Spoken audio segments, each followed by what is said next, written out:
সত্যি কথা সামনে ঘাটে বসিয়ে বলছে কোথা রেখেছি বল, কোথা রেখেছি বল, খালি আদেও বলছে আমি জানি, আমি জানি এক কথা বলি বলছে আমি জানি।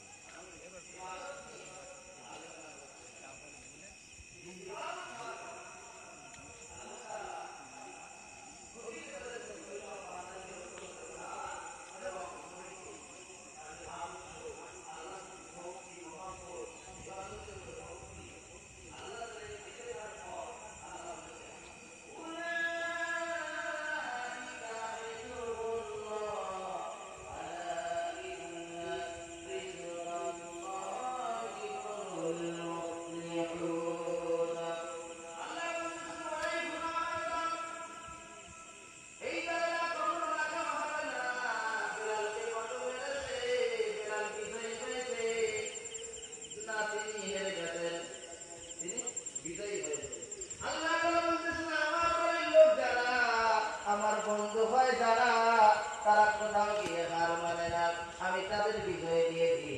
মক্কার লোকেরা নবীকে তাড়িয়ে দিয়েছে, কিন্তু ওই নবীকে আমি আবার ওই মক্কা বিজয় করে দিয়েছি। আমার দলকে তোমরা দেখো, আমি যখনই বলেছি ইন তানসুরুল্লাহা ইয়ানসুরকুম, যে বান্দা আমার দ্বীনের জন্য সাহায্য করবে আমি তারে অবশ্যই সাহায্য করব। তারা আপদ বিপদ মুসিবত সমস্ত কিছু উজাড় করে দিয়ে ধৈর্য ধারণ করে আমার উপরে ভরসা করেছে, ইয়াকিন করেছে।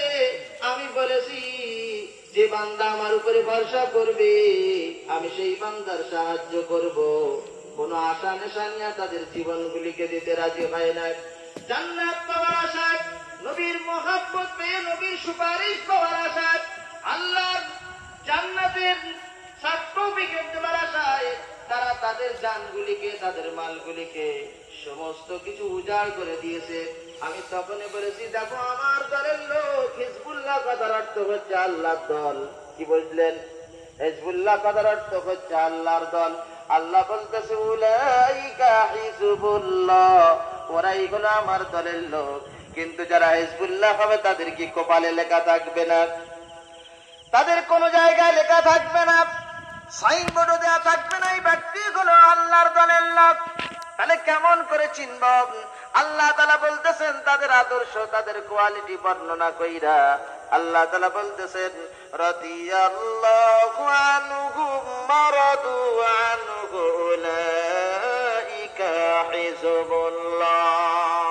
আল্লাহ তাআলা বলেন আমার হুকুম পাওয়ার পর যারা আমার দলের লোক তারা কখনো যুক্তি দেখায় না, তর্ক করে না।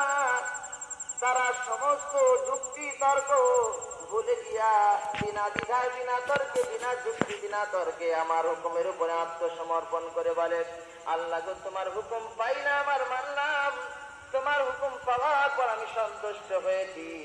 আর আমি সন্তুষ্ট হয়ে বলতেছি উলাইকা হিজবুল্লাহ। যে বান্দা আমার হুকুম পাওয়ার পর সন্তুষ্ট হয়ে যায়, অসন্তুষ্ট হয় না, আমিও সন্তুষ্ট হয়ে বলি ওই হলো আমার দলের লোক। আল্লাহর কাছে কিন্তু দুটো দল, কথা বললাম আমাদের কাছে অনেক দল, দলের কোনো শেষ নাই, কিন্তু আল্লাহর কাছে দুটো দল। মানুষ সৃষ্টির প্রথম থেকে শুরু হয়েছে আর কিয়ামত পর্যন্ত দুটো দল আল্লাহর কাছে থাকবে। আর দুটো দলের বিচার হবে। একটা দলের কথা আপনারা শুনলেন, একটা হলো আল্লাহর দলের লোক, আর তাদের আদর্শ সত্য করে আমি বর্ণনা করি, এরাই হলো আল্লাহর দলের লোক। আর একটা দল তারা জেনে যায় উলাইকা হিজবুশ শাইতান আলা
আপনি নবী ছিলেন না, তিনি নবী ছিলেন। তাই আল্লাহ তাআলা গোটা পৃথিবীর মানুষকে কিয়ামত পর্যন্ত আনেওয়ালা মানুষকে তিনি বলেছেন, ইয়া বানি আদম, হে আদমের সন্তান।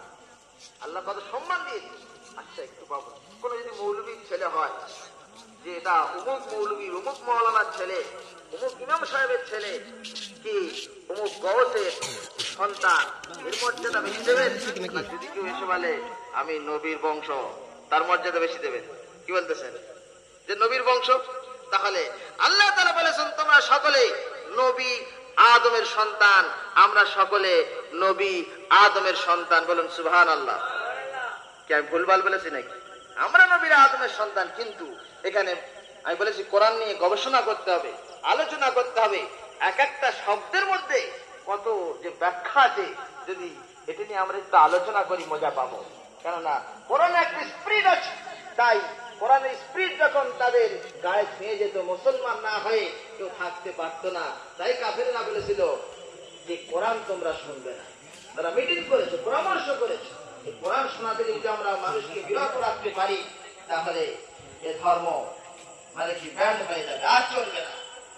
আমি যে কথা বলতেছিলাম, আল্লাহ সকলকে ডাকলেন হে আদমের সন্তান। আমাদের পার্শ্ববর্তী হিন্দু ভাই যারা আছেন, এই হিন্দু ভাইরা এরা কি আদমের সন্তান নয়? এরাও আদমের সন্তান। খ্রিস্টান, ইহুদি যারা আছে তারাও আদমের সন্তান। কালো, ফর্সা, বেটে, মোটা, সরু যা আছে আদমের সন্তান।